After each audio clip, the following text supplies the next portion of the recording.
Hello viewers, welcome to sweety Samayal. நான் உங்கள் sweetie. இன்றைக்கி நம்ம சூப்பரான வெஜ் குருமா பார்க்க போகிறோம். இந்த குருமா சப்பாத்திக்கு பரோட்டாக்கெல்லாம் ரொம்ப டேஸ்டியாக இருக்கும். வாங்க வீடியோக்குள்ளே போகலாம்.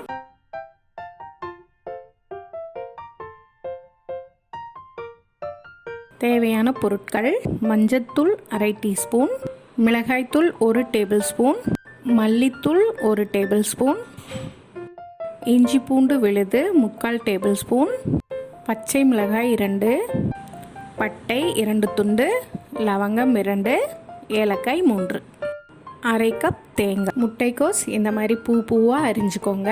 நான் நல்லா பெரிய முட்டைக்கோஸில் பாதி அளவு எடுத்திருக்கேன்.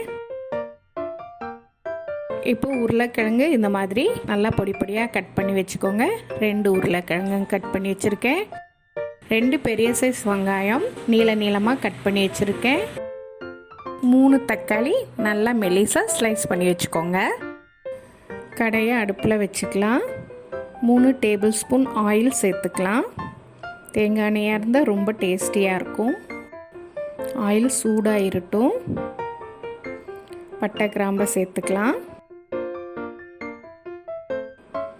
சேர்த்துட்டு கை நகர்த்திக்கோங்க, பட்டை வெடிச்சிரும்.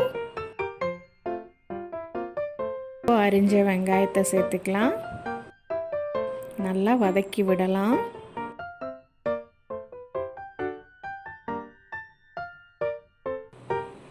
கொஞ்சமாக உப்பு சேர்த்துக்கலாம். சீக்கிரம் வதங்கிரும். பாருங்கள், நல்லா வதங்கிருச்சு. இப்போ அதோட கீறின பச்சை மிளகாயை சேர்த்துக்கலாம். பச்சை மிளகாயை சேர்த்துக்கும் போது ஒரு தனி டேஸ்ட் கிடைக்கும். இப்போ இஞ்சி பூண்டு விழுதையும் சேர்த்துக்கலாம். நல்லா வதக்கி விடலாம். இப்போ தக்காளியை சேர்த்துக்கலாம். தக்காளியும் நல்லா வதங்கட்டும். பாருங்கள், நல்லா வதங்கிருச்சு.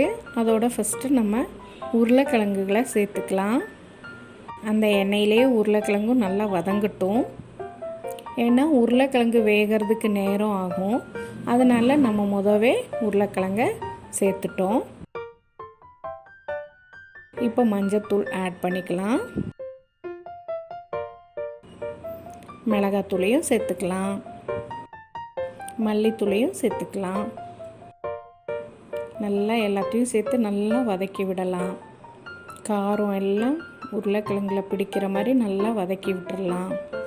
தண்ணி பத்தலைன்னா நீங்கள் 1/2 டம்ளர் தண்ணி சேர்த்துக்கோங்க. சேர்த்து நல்லா வதக்கி விடுங்க.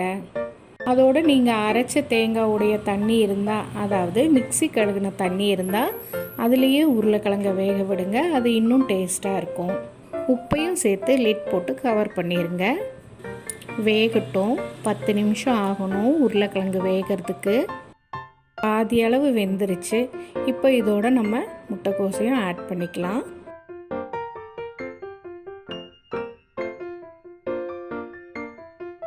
பாருங்கள், முட்டைக்கோஸ் போட்டு அப்படியே லிட் போட்டு கவர் பண்ணி விடலாம். இப்போ லிட் ஓப்பன் பண்ணி பார்க்கலாம். நல்லா முட்டைக்கோஸை திருப்பி விடலாம். நல்லா கலந்துக்கலாம். பாருங்கள், இந்த மாதிரி நல்லா கலந்துக்கோங்க. தேவைன்னா கொஞ்சம் தண்ணி ஊற்றி குக் பண்ண விடுங்க. பாருங்கள், நம்மளோட முட்டைக்கோஸ் உருளைக்கிழங்கு எல்லாம் வெந்துருச்சு. இப்போ நம்ம அரைச்ச தேங்காயை தண்ணியோடு சேர்த்து கலந்துக்கலாம். இப்போ நம்ம லிட் போட்டு கவர் பண்ணி விடலாம்.